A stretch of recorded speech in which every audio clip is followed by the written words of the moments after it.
The thing that stopped me getting sober for a long time was I thought there had to be a reason. And I think it's only when I realized there wasn't a reason, you just have to accept that's where you are and what's going on right now, that you can truly go, okay, I surrender.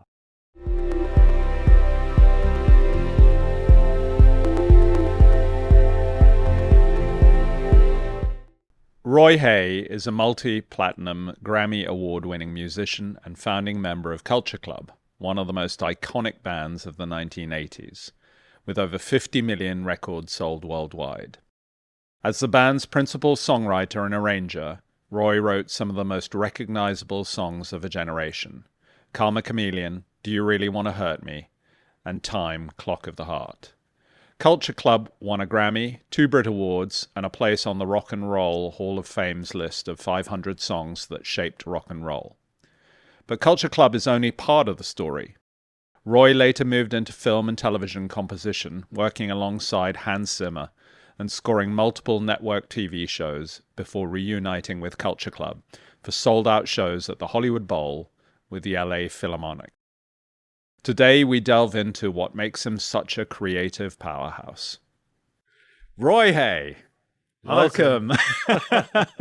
So great to have you on the podcast. Good to be here. Thank you, mate. Fascinating story you have. Look forward to diving into it with you. Let's start with, I want to go back to the early days of your youth growing up. What sort of family did you grow up in? Tell me a bit about that. Very sort of normal, sort of just suburban life, really. My dad was a white collar employee in a blue collar trade, so he worked in the timber industry, actually, at the docks. But he was the one who would coordinate the trucking and everything, and Right. the ships and stuff like that. So he was steady. You know, he didn't have a lot of money, but I wasn't aware of that. Yeah. You know, it wasn't important. Yeah. Yeah. A mum?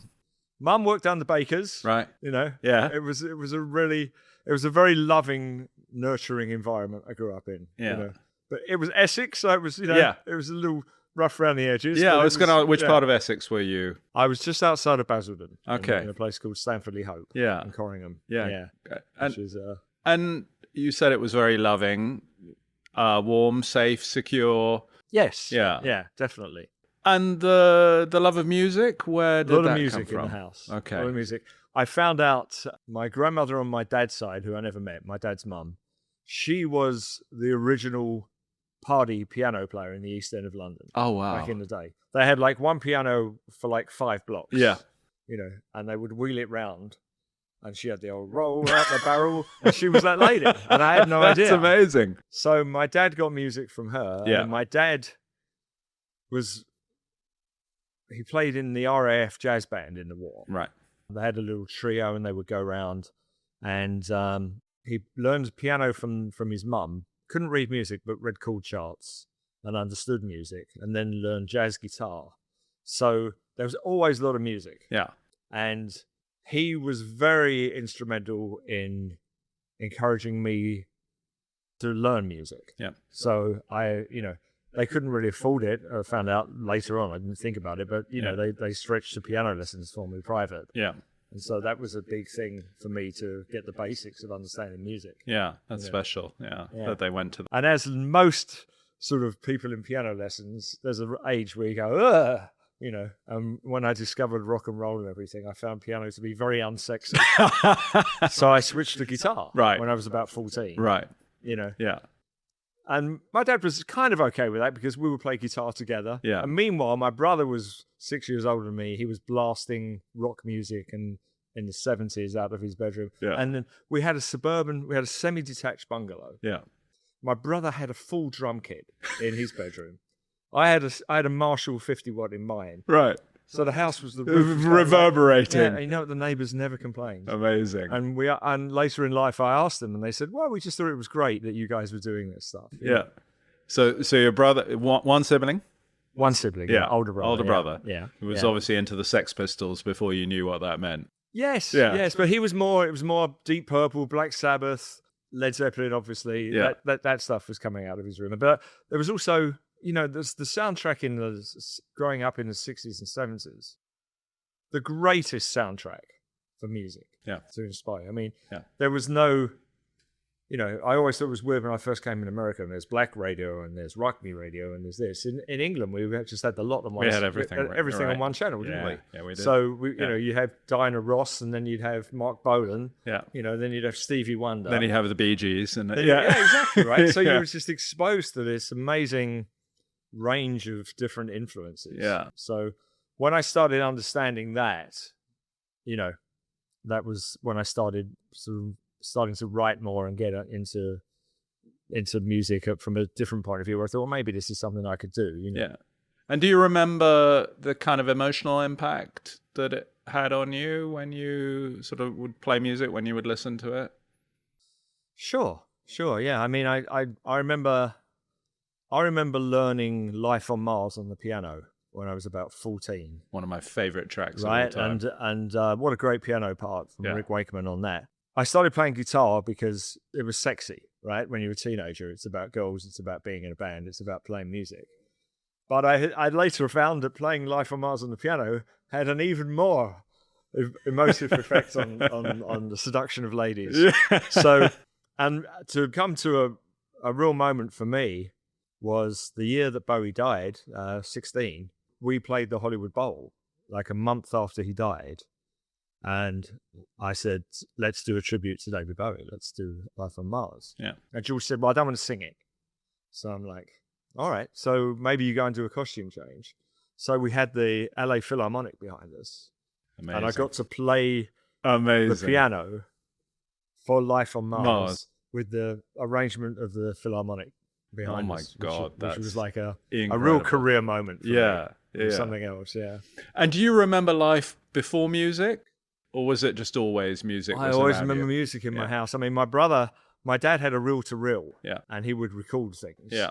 And my brother still has those tapes. Yeah. It has a reel-to-reel, and Yeah. he's digitizing it now, actually. And it's just fantastic. Things from the 60s that when we were growing up, and like the Tremolos and Dave Clark 5. Yeah. But then it'd be four tops in the middle of it. Yeah. You know what I mean? Yeah. And then it'd be an instrumental jazz thing that Yeah. my dad would like. And it'd be a Mantovani. Yeah. Henry Mancini. Yeah. So it was just this amazing exposure to all kinds of music. How great. To And grow that up was with just that. the best Yeah. thing about growing up in those eras. Yeah, I grew up just with Neil Diamond, by the Oh, way. okay. That's not so bad. Yeah. My dad was obsessed by Neil Diamond. That's funny. In Jamaica. In Jamaica, Yeah, right. Okay. exactly. Well, yeah, I'm sure you got a exposure to There other might have been a things. little bit of Yeah. reggae music Might have been going a on little as bit, well. yeah. I mean, Yeah. every Ska street too. Yeah, exactly. I do love that about Jamaica, man. Yeah, absolutely. Yeah. So you mentioned your grandmother, that she'd been like the community pianist. Yes. Do you know much about your ancestors and where you're from? Scottish heritage, Okay. the Hay clan. Apparently, were a bit notorious back in the day. And You were the Picts, were you? yeah, we'd come down from the mountains, but then we became quite posh. Apparently, Right. By Scottish terms, we Yeah. had a man. There's a Hay castle, and we became like sort of traders or whatever. Yeah. I'm not sure which generation, but it was before. It was before my father's father, so maybe a generation before them that came down to London. Yeah. Yeah, And yeah. But I have my own tartan. oh, you do? Yeah, which is very Okay. good when I walk into the club at St Andrews. Yeah, that's great. So have you always thought of yourself as British, English, Yeah, I mean, Londoner, I'm Essex? English. Yeah, Yeah, no, you think I, of it- yeah, I do as think of English. myself as English. Yeah. English, yeah. If it's England, Scotland in the football, Yeah. I'm definitely rooting for England. Yeah. But I've always, somehow I love golf, as you know, and I go to Scotland, and I just love Scotland. Yeah. I really do. I feel at home when I'm there. Yeah. I really do. I love it. I mean, I have to say, when I listen to Flower of Scotland, Yeah. I think I must have Scottish blood Right, inside yeah, me. of course, right? Yeah, No, I get that. Yeah. I get that feeling. it's good. And do you think music has always been quite classless?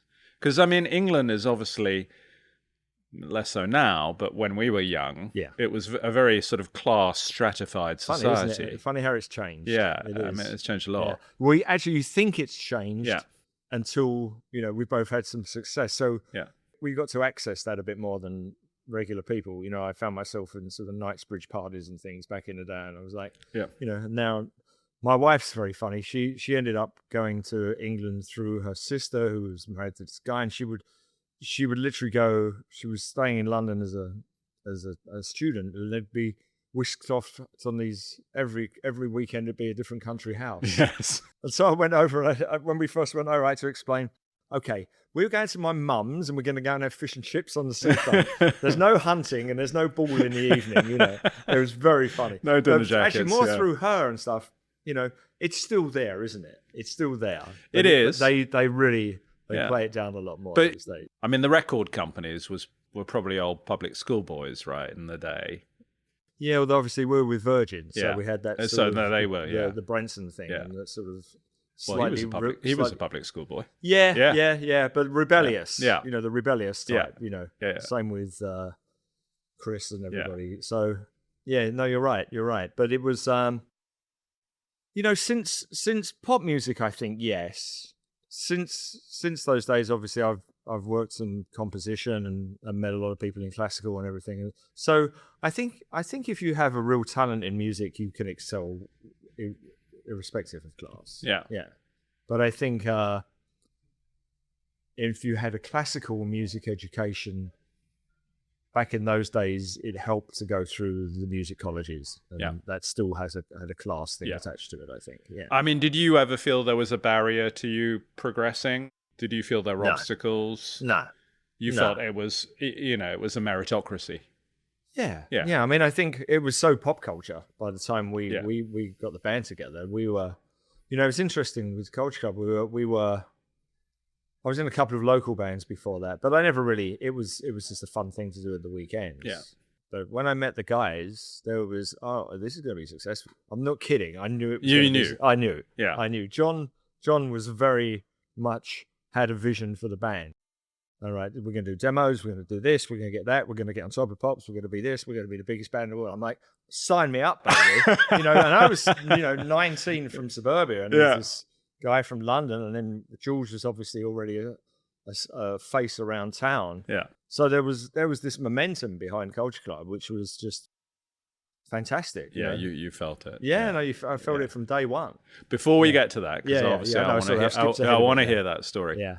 Was there anything as you were growing up that was difficult for you to deal with? Do you remember anything that was hard, challenging?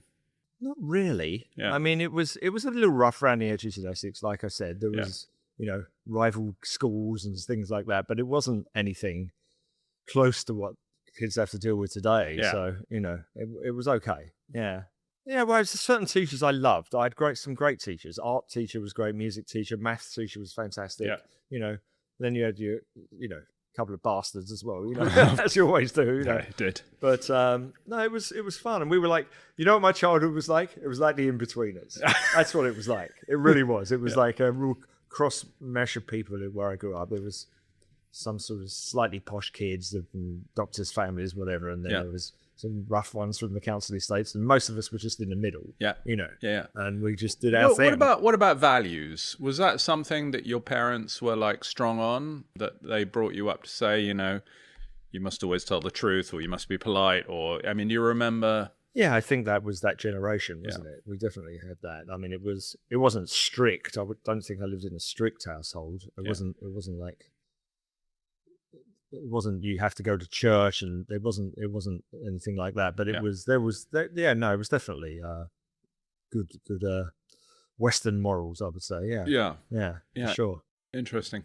And what about faith? Has faith ever played a part in your life? I would say I've been exposed through sobriety to spirituality. Yeah, I found the whole church thing growing up to be very, very austere and no, thank you. I mean, it was, that was a couple of times I went to Sunday school and I was like, why am I here? It was very odd. And organized religion, I do find a little scary, I have to be honest. And I think maybe that's a generational thing, although it's interesting. My grandson has been brought up Catholic, and he definitely has a spiritual side to him. Yeah.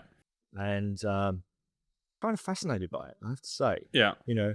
He definitely has something with him, Yeah. And I have learned in life that there's more to it than just an intellectual argument. Definitely. Right? Yeah, I think, my father was a born-again Christian, right, and that was not a good experience. Yeah. and I rebelled against it. Yes. And, for my whole life, I've kind of felt organized religion is not great. But faith, I think, and spirituality are probably very different things from organized religion. Yeah.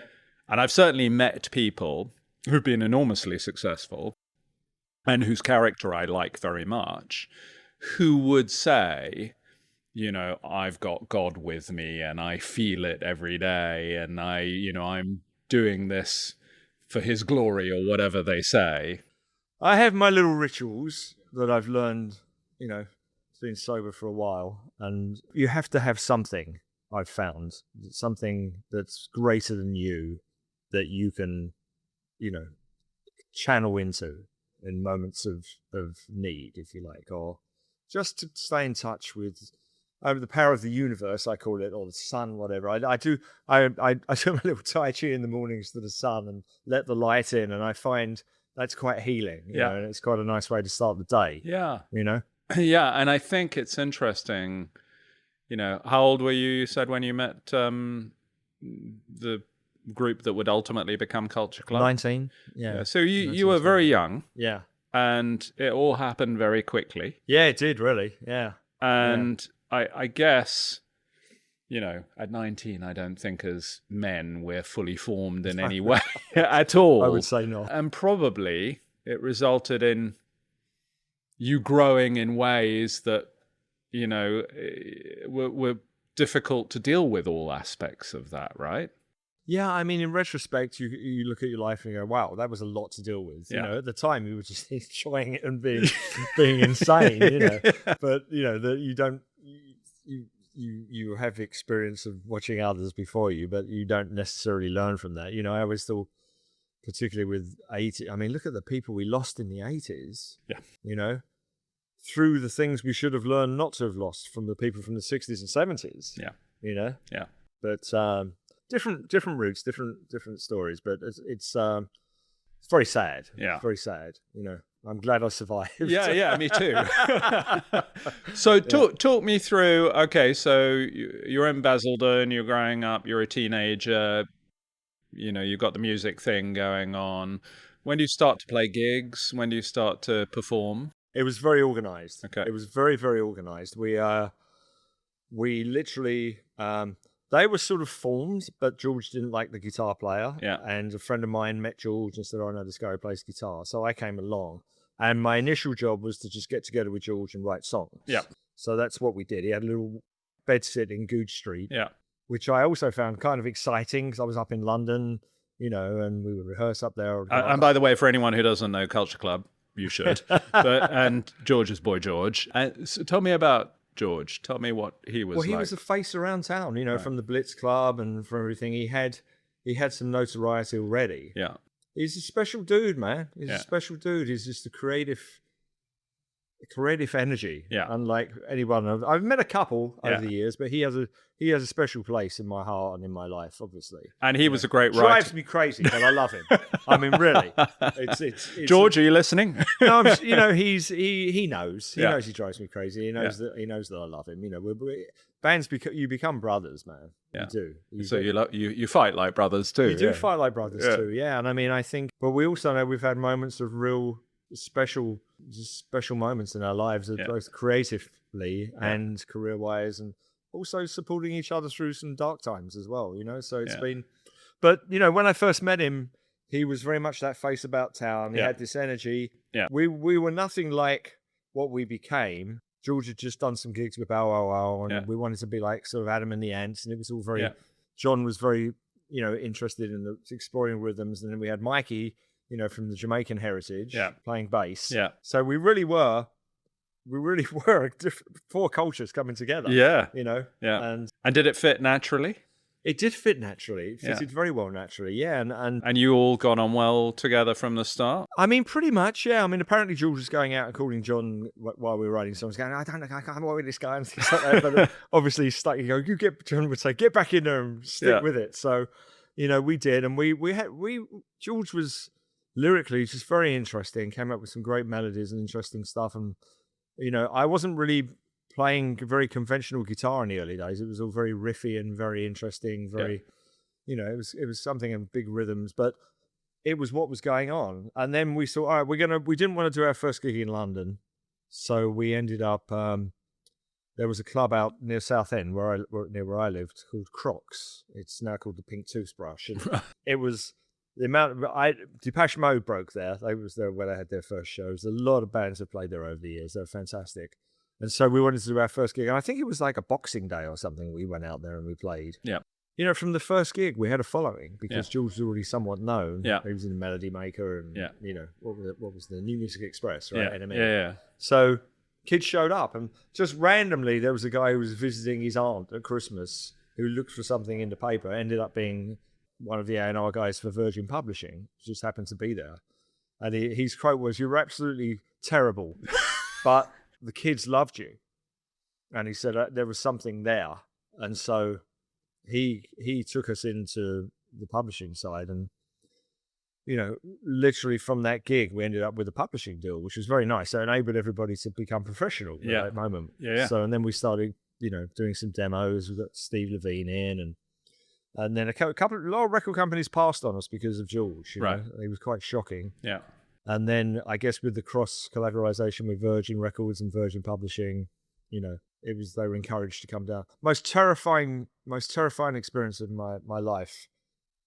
Well, there's two things: piano lessons, piano exams, and playing that showcase for Virgin guys. Because it's like Branson, Simon Draper, and it was in a little room like this, a rehearsal room, so there was no audience. So who was there? Branson was there? Branson, Simon Draper, Jumbo, who was there, A&R guy, Jeremy Lascelles. Yeah. And that was it, really. That was the moment. George was fantastic. He was very engaging. Yeah. He played to them like they were an audience. Right. Yeah.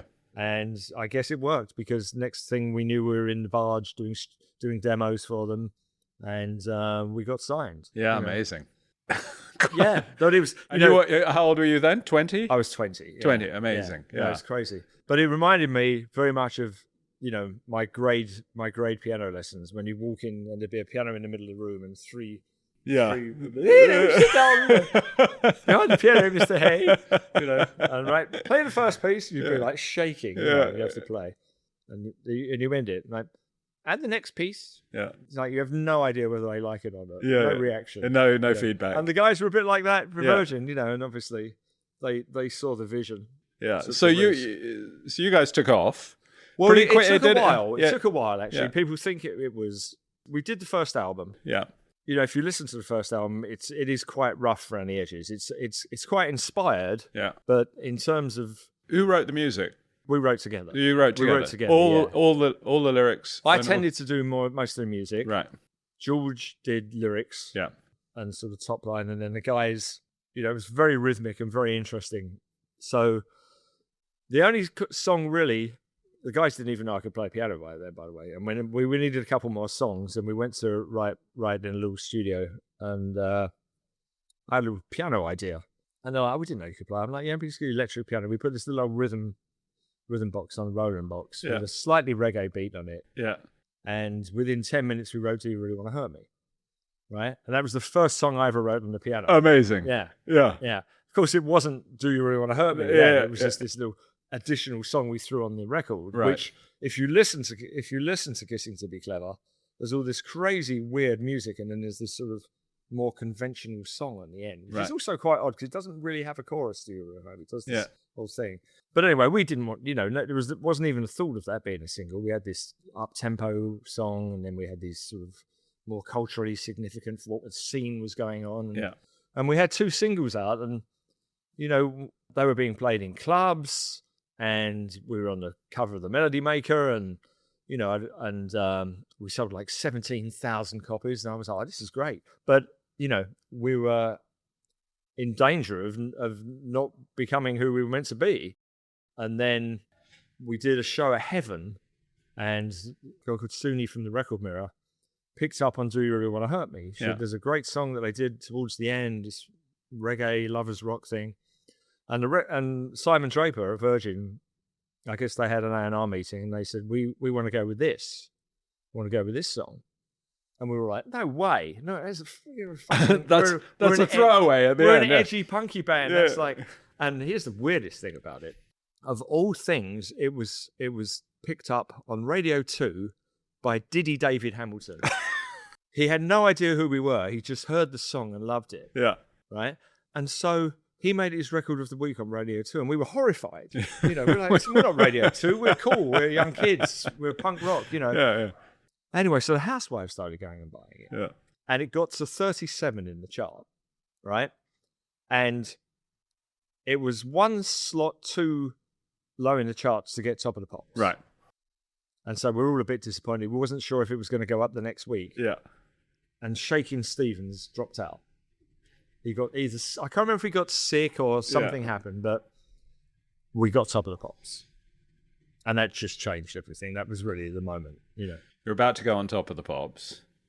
You're obviously very excited about that. Sure. What brings you back down to earth at that point? What are your parents saying to you at that point? What's your brother saying to you? I'd moved up to London with my girlfriend. Yeah. We had a little flat in West Kensington. She was working, actually she worked in the shop where all the clothes for the band were sold. Right. And we were cool kids around town, man. Yeah. You know, I was so more interested in being cool than being successful at that stage. Yeah. You know? Yeah. And that's why it probably You worked. wanted to be a trendsetter. You wanted to be cool. Yeah. You know, I was more important that I walked up to the WAG club and people knew who I was than calling the Ivy and getting a table. You know, I had no idea about that yet. Did you still go back and see mum and dad from time to I time? could take my laundry down. You know? That's what you do. Right? It was literally like being at college, right? You know, it was great. Yeah. So... And your brother, were you close to him? We were close. Yeah. Then there was that awkward phase when he was a teenager and I was just wanting to be around, but he didn't really want me around. And then we became close again. And now I was just actually talking in the car this morning. We're close. So that was all very interesting.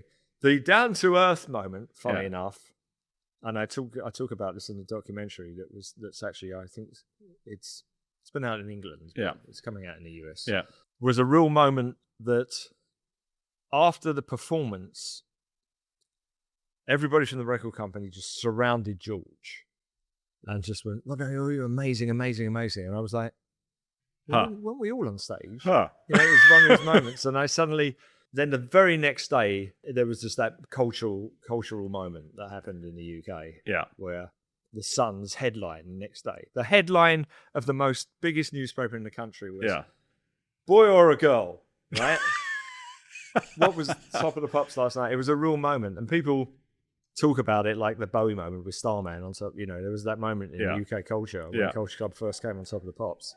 It was very interesting to watch it because it's suddenly just, you know, sure, the music was great, but it really became that moment about George's image that really sort of took over. They suddenly changed the album cover to just a picture of George. We got on the back. You know, it was this whole shift when it became George. You know, it's very interesting. It was that was difficult because, you know, and we were in the middle of making the Colour by Numbers record at that stage, and that was a really it was very interesting. Yeah, it's a very interesting stage. Yeah, because then I just became a studio rat basically. I was given the opportunity through that success to really go in and make the record. Yeah, that we became our, you know. So let's go back. Yeah, Top of the Pops. Yeah. How did that go? What did it feel like? It was amazing. Yeah. It was amazing doing Top of the Pops. I mean, we're there. We had Chicago in the next. It was Cool and the Gang. You know, you get to meet all these other acts. I don't know if that really happens these days. There's not a sort of uniting space. Maybe festivals you get to meet other bands these days. But that was... Although there's big time divides between different performances. Yeah, but there used to be this corridor in the dressing rooms at Top of the Pops, and everybody was in a different dressing room, you know, and it was just fantastic. You'd bump into all kinds of people, you know, and some people were legendary, like Lulu. I'd bump into Lulu, you know. Amazing. And they'd be like super friendly. You'd be like, wow, you know, I'm talking to Lulu as a kid, you know. Yeah. Stuff like that. It was fantastic. Yeah. And of course, and the record just went 37, 17, 3, 2, 1. And I still remember, I still get chills. Yeah. Sitting in the hotel room, we were on tour at the time, and we're in like a 2-star hotel in Glasgow, and we're listening back to the radio, and they count down the chart. We knew we were number one, but they used to have that thing, Britain's #1. Yeah, I remember the intro to Do You Really Want to Hurt Me came on, and we were just like, wow, man. You remember that moment I viscerally. remember that moment very, very well. We were just all sitting around the transistor radio in a hotel room listening to it. You know, it was incredible. And you looked at each other and you thought, is this real? A pinch me moment. And then we had a gig that night. Yeah. They'd moved their shows because we were playing clubs. Yeah. And, you know, they moved us to the Glasgow Apollo. And then by the end of that tour, I think we were in arenas even. It was so mad so quickly. Actually, they kept us in theatres, but they changed to multiple nights. And we would literally, we would get stuck in the backstage areas. Because it would be mobbed. Thousands of kids, you know, backstage. And what do you remember that period being like for you? Just mad. Yeah. I mean, it really was mad. And it was non-stop. Yeah. It was non-stop. I remember we had like a week off. Myself and my girlfriend decided we were going to get married and go to Sri Lanka that week. And at the same time, I was buying a house and, you know, got a flash motor. I mean, it's kind of, you know, there's a bit of a delay, but basically suddenly there was all this stuff going on in your life, which was great. Yeah. You know, but more than anything, it enabled us I just wanted to make another record. That was the most important thing to me at the time. Then you get a bit distracted by the fame. So this is what's really interesting to me. I want to talk about ego and humility, right? Yeah. Because, you know, obviously you're on the crest of a wave. It's amazing. You feel incredible. But also, as we know, it's kind of not real on another level. You know, it's amazing. But actually, there's the real you still inside. Yeah. How do you cope with that? First of all, you don't feel that until you stop. Yeah. As long as you keep busy, you're just busy and you're in it. Yeah. Right? And we were touring. Yeah. Then we had 3 months in London where we were making the record. Yeah. You know, and that was really fun because we started to get the money from the first record. Yeah. We were famous. Yeah. Could go to any club at any time. Yeah. Started eating at the best restaurants, getting invited to all the best parties. Yeah. I mean, what fun, man, for a 22-year-old, 21, 22. Incredible. I'd fly to New York on Concorde for the weekend. Yeah, amazing. You know, just mad things. Yeah. You know. And you had a girlfriend. I got married. I was going to say, you got married. I mean, you could have had 5,000 girlfriends, right? Yeah.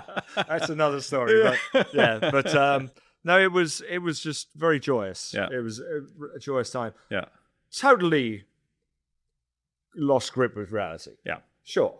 Yeah. You know, suddenly they'll be picked up in those big stretch old Daimlers. You remember those things that the Royals used to... I do, you know, there'd be one coming up the street and, you know, pick me up. I bought a country house, a recording studio. I bought my house from the lead singer from the Rubettes.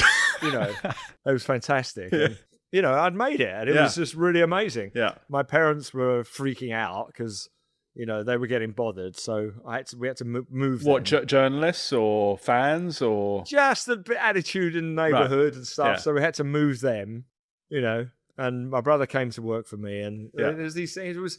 It was a lot of fun. And then we had, you know, that making of Colour by Numbers was just an incredible experience, making that record, because we had all these ideas. Suddenly we could do all the ideas we wanted to. If we wanted to use a string section on time, on Victims, I could make this power ballad. Just started playing the piano. George started singing. We're like, why don't we do this as a big rock ballad and have strings? And we could do it all, you know. Let's bring so-and-so in to do background vocals on this track. You know, we get the best percussionist on this now. Suddenly it was just, everything was open to us. We could have made that record with Quincy Jones. You know what I mean? It was amazing. Yeah. You know. You could work with anyone you wanted. It was just a very special time. Yeah. And I was in the studio for 12 hours a day making that record, you know, and then, you know, we'd go out to a club at 10 o'clock at night, you know, and then party till 2 in the morning, and then come back in the studio at 12, you know. Yeah. And it was just a magic time. Yeah. Really magic. Yeah. What stopped? What changed? I think that record just became ridiculous. That the second album became ridiculous. I mean, we went from successful to you know, ridiculously, particularly in America as well. It became something very special, and I think we all lost touch with reality a bit, you know. But that was our reality, so who knew, right? How did George deal with it? George was okay, but he became silly famous. Yeah, you know, I was sort of get let in at a nightclub, get a table at a restaurant famous. He was 200 people at his house going, George, George, famous. Yeah. We call it Madonna famous. We used to say, you're Madonna famous. And he was okay for a while, and then everybody sort of imploded a bit, sort of after the third album a little bit, but they were great times. From 81 to 87 was just the best time. The best time. I was just leaving school in 87, right, by the way. Go. So it was very much my generation. But also, what a great time in the world as well. Yeah. We had a real 70s, 80s, and 90s. We had that real sort of, it was a moment, wasn't it, where the world was just sort of somewhat relaxed. Yeah. And everybody was just about... It was a lot to do with pop culture. Well, yeah. Also, the wall was coming down. What was that? 89. Yeah. It was opening up. The world was opening up. Suddenly, it felt like the whole communism thing was over. Yeah. And the Cold War ended. Yeah. That fear that we grew up in the 70s. But no, it was amazing, and to be on that wave during that time was very special. Yeah. And sort of you alluded a couple of times to kind of, things got a bit out of control with maybe some of the substance abuse and the drinking. It was the 80s, man. It was cocaine was everywhere. There was a lot of parties. Yeah. It was manageable. Yeah. At that stage. Yeah. It was still manageable. Yeah. Because, when you're busy, you just do it and you keep going, don't you? It was all magic. It's funny. It's more when you stop, and I think that was the thing with George as well. I think when we stopped was when it started to get a little bit unmanageable for everybody, and then the band didn't survive that either. We just sort of went like that for a while. Yeah. So. What do you think that was down to? I mean, you stopped because everyone got exhausted. Everyone just couldn't sustain it anymore. Everyone didn't want to sustain it anymore. I think a lot of issues had built up, a lot of different things. We made a great album with Arif Mardin, and before it really got to be out there, George had his whole heroin thing exploded. And so the album was sort of lost, and it just felt that it wasn't sustainable at that moment. Yeah. And did you guys want to go off individually? Did George want to go off? Yeah, and I think everybody went off and did their own thing for a while. I went off and George went off and had the success with Everything I Own. Yeah. And some other things which we now can almost consider a culture club song or something if we play that. And, it took a few years for us to sort of get over that, I mean, it's quite interesting when you look at the journey, right? That you've told me about, all pretty smooth sailing all the way through, right? And then the explosion of Culture Club and, on the crest of a wave. So this is maybe the first moment in your life that there's some doubt about...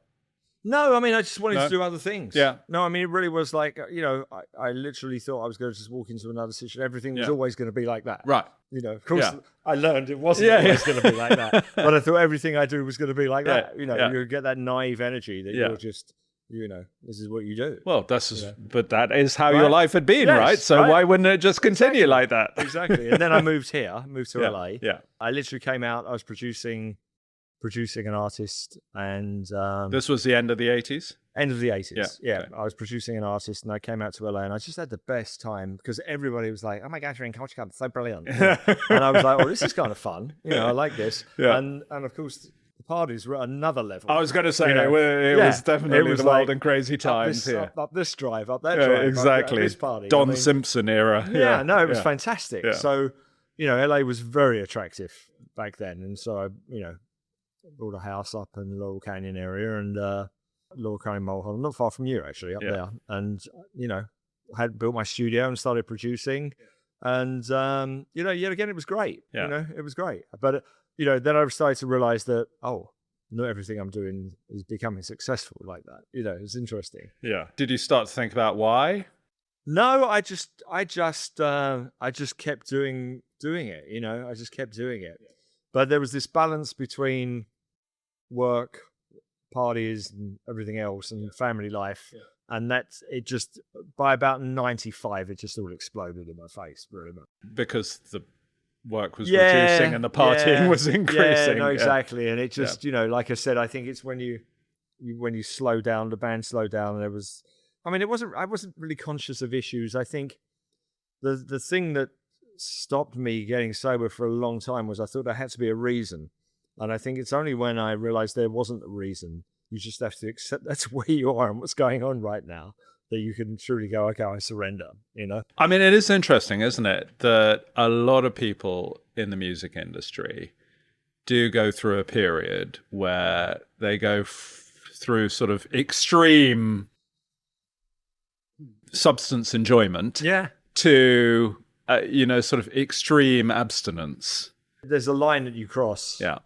People would tell you, once you've crossed that line, you know, you always, the thing that keeps you out is you think you can go back and it's still fun. But by that time, it's become such a nightmare that you can't go back. Yeah. You know? And it takes a while to realize that. Yeah. You know, it does. It takes a while. Did you have anything that happened to you physically that was sort of a manifestation of how you were overdoing it?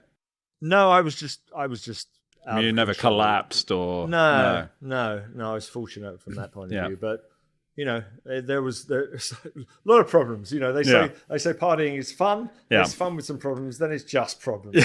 It just becomes like, I'm in this now. You know? So... And did it affect the music? Yeah, I mean, I got to the point where I couldn't create anymore. Yeah, for sure. Yeah. For sure. Yeah, which is sad, really, you know, because that's the one gift I've been given that, you should be nurturing. But you get to forgive yourself in sobriety, you know, you forgive yourself. Yeah, so, going back to that ego question again, right? If, after album number 2, you were on the crest of the wave and you were like, we're incredibly special in this moment. Yeah. How did that feel compared to where you were at by the mid-90s? How did you feel about yourself? I was a bit confused how I got there. Right. No, I was. I'm like, what happened here? You know, Yeah. This is like, I've always had this thing going. But you have to get out of the analysis, because if you stay in the analysis of why, you don't get into the solution and moving forward and out of it. You know, I mean, I think that's a real lesson in life that you get as you get a bit older. And that was, sort of that phase. And then I sort of went on to doing other things after that, which was interesting. And that was another period, you know.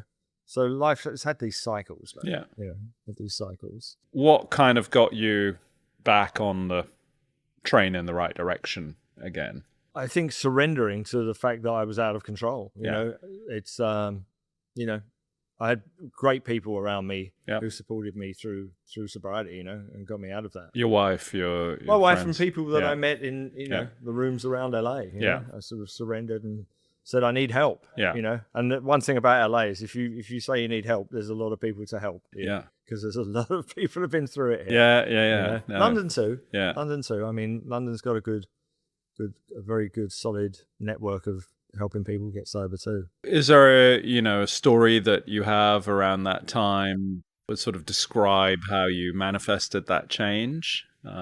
Later, my story is that I got sober there, 95, and I started to rebuild my life quite nicely, and I met a new girl.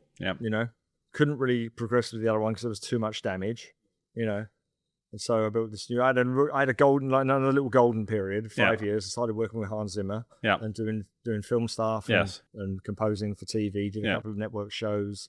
Was doing well, and then somebody suggested, "Why don't we do the band again?" And of course that seemed like a very good idea. We went off and did all that, and then it got mad again. It got mad, It did. It got very mad very quickly, and. It was interesting. There was a real love for us out there, and we had another hit album and a hit single, and suddenly we were out there again, and it was mad. And the old Temptations of the Madness came back, and so I sort of went into the madness again, because I was, but it's not quite as fun when you're 40. Yeah, I was going to say, it makes you wonder what the life of the Rolling Stones must be like, eh? Right? I know, right? I know. Yeah. How old are those guys now? Well, 80? Yeah, they're getting there, aren't they? Yeah, and still going strong. Who's seen the most versions of you, do you think? Who's seen the most versions? My ex-wife has probably seen the most. Yeah. Because I'm friends with her again. You were still... Yeah, I mean, we when we broke up, it was like, it's not really working, is it? No, get out of here, you silly bastard. It was one of those. It wasn't like, fuck off, you cunt. It was very much, no, this isn't working. Right. And because we'd been through so much insanity. Yes. So, yeah, probably her and my brother. Right. Her and my brother, yeah. But in a way, she was, obviously you're closer with your wife than your family in many ways. My daughter too, she was born in 86. And so we've been on parallel journeys as well. She grew up here in the madness. Yeah. So she went off and was crazy. Yes. But she got to come back. Right. As well. And, she's got this nice life in England now. She went back to the UK. Right. And there's this lovely life. And she gave me this enormous gift of the most wonderful grandson. Which is amazing. Who's incredible. He's now at Stanford and just this light in my life and has been a big part of. So anyway, to get back, so 2002, it all went mad again. Yeah. And I literally, between 2002 and 2007, I really don't know a lot about my life. It was that bad. Wow. I mean, I was traveling. I ended up in Marbella with these gangsters and this. I mean, it was insane. Yeah. I didn't really stop, and it got really bad. Okay. Yeah. So how did that messy. come to an end? It came to an end because a power greater than myself interfered. Right. And dragged me into a rehab. Yeah. And that's when I had the moment I think you were asking about earlier. Yeah. I woke up and I walked out. It was up on Mulholland in this place. And I came to, and I had this real moment where I'm like, this is a moment. I felt this sort of light. I went outside. It was like 5:30 in the morning. The sun was coming up, and I really had this moment where I felt I've been given another chance here, And I saw myself as who I'd become when I was sober the last time. Yeah. And I just grabbed that.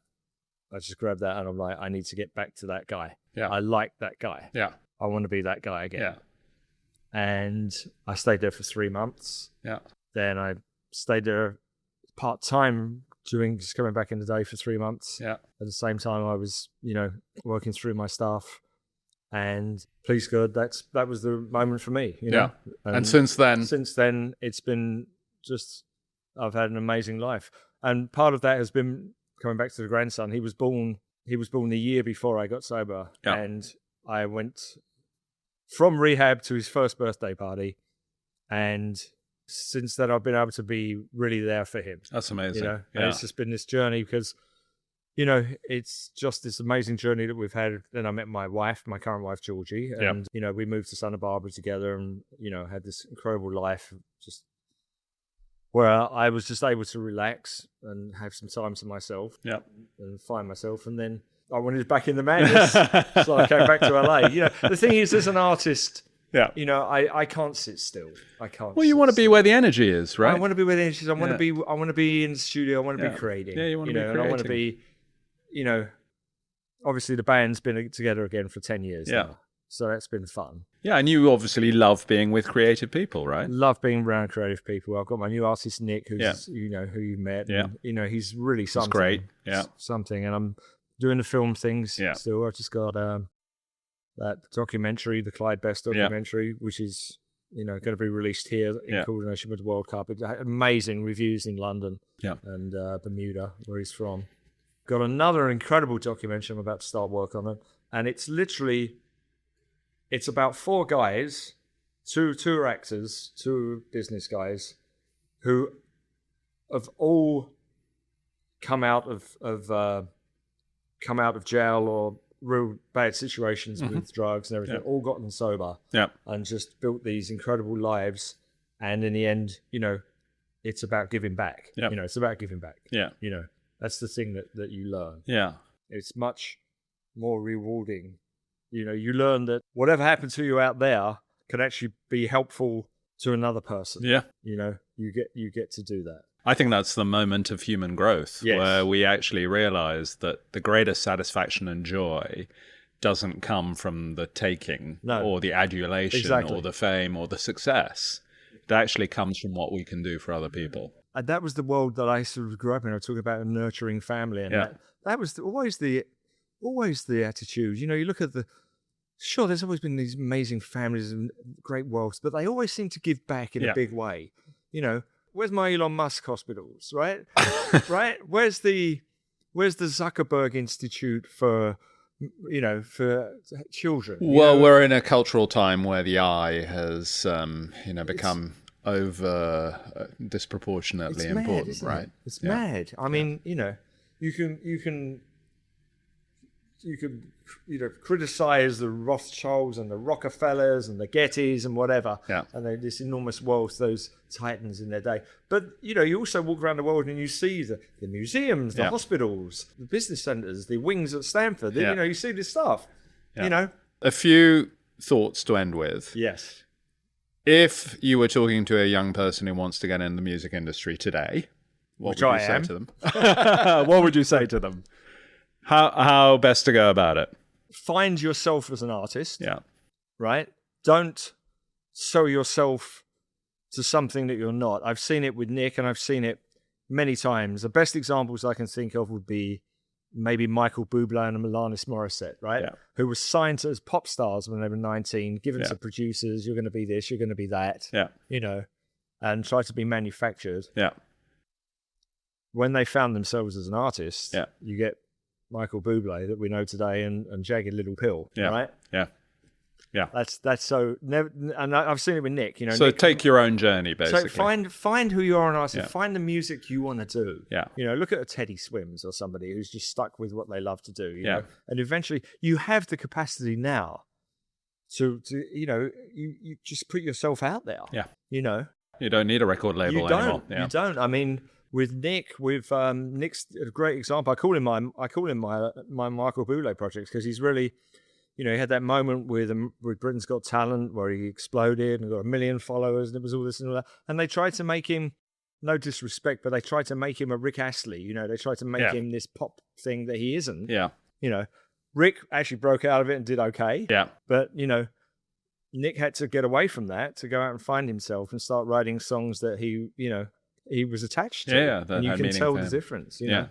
It's something. If we lost you all of a sudden tomorrow, if we did, right, and you wanted to leave a message for future generations of your family, right, about what you learned in life, what would it be? Find your passion, pursue your passion, and you will find peace in there. And that's what you've done. You found your eventually. Passion. Yeah, took you a few goes. But I there's moments where I'm just sitting there in my studio and I'm making music. I've got to write for this documentary. I'm starting to think of some ideas. Yeah, I'm excited about that moment. I'm going to sit down on the piano for the first time and start writing for this because I know to emotionally connect with the picture and emotionally connect with this story. Yeah, it's a very special thing, and it's when I'm most at peace in the earth. Apart from when West Ham win. That's another story. Quick fire. Yeah. One thing on your bucket list that you still plan to do. I'd like to have another successful record with another artist or something. Bucket list. I don't know. Bucket list. What do I do? I'd like to go around Laguna Seca in a Formula One car. That's a good one. Yeah. Which book or movie or record has had the biggest impact on you? My go-to movie of all time, if ever I want to cheer myself up, has been Arthur. Dudley, yeah. And with that song as well, I remember driving in New York, go to the park, I love that. I know every line of that. Music-wise, my God, I mean, there's so many things that have affected me. When I was growing up, it was, maybe Physical Graffiti, Led Zeppelin when that came out. I was into prog rock. Yeah. Loved Marvin Gaye. Yeah. But I also love, if I had to take one record, I'd probably take Mozart's Requiem, and so that diverse my taste. Yeah, that's great. So it's, many things. I loved Michael, the movie, by the way. I just saw that. Yeah, Have you seen I it haven't yet? seen it yet. Oh my God, it's Yeah. so good. Yeah, I'm looking forward to so seeing good. it. What everyday activity brings you the most joy? I love cooking. Okay. I love cooking. I love cooking for my wife. Yeah. I love cooking for a family. Yeah. I find that grounds me as a human being. Yeah. It takes me down to the basic. Yeah. I'm doing this, and I'm making food for people. It's a great. Love that. I love that. Hero? Did you ever have a hero? Hero. That's interesting. I mean, Bowie was the obvious one Yeah. that comes to mind. Yeah. Was Bowie from Essex, by the way? No, he was from South London, wasn't he? Was he South? Yeah, South. South. Yeah. Yeah, he was from South. Yeah, but maybe music-wise, Stevie Wonder. Yeah. You know, Yeah. hard to beat Stevie. I mean, there's John Williams. Yeah. You know, there's a very few people who've had just that direct melodic link to God. Yeah. You know, and you just listen to it, you go, I give up. You know, Zimmer. Hans is much more of a calculating, sort of hard-working, analytical Right. person, but he does come up with the shit, man. He really does. He astonishes me on a yearly basis when he comes out with this. You know, when he did Dune, he comes up with these musical landscapes that you never heard before. How difficult is that to do? You know? Yeah, incredible. In one word, how would you describe the stage of your life? Funnily enough, I'm content. But I'm also driven right now. Yeah. It's interesting. Yeah. I had this conversation with my brother this morning about everything I look around me, everything that I read about being my age, everything that I see talks about slowing down and cutting people out of your life and doing that. I'm doing completely the opposite. I'm taking on new ventures. I'm exploring different things that I want to be good at. But I said to my brother, well, music isn't, you're not working for the man. You know, you're working for the music. You know, it's a very different thing. Yeah. Working for the music. Thanks, Roy. Yeah, man. Appreciate Good it. to see you, Lovely. buddy. Thanks.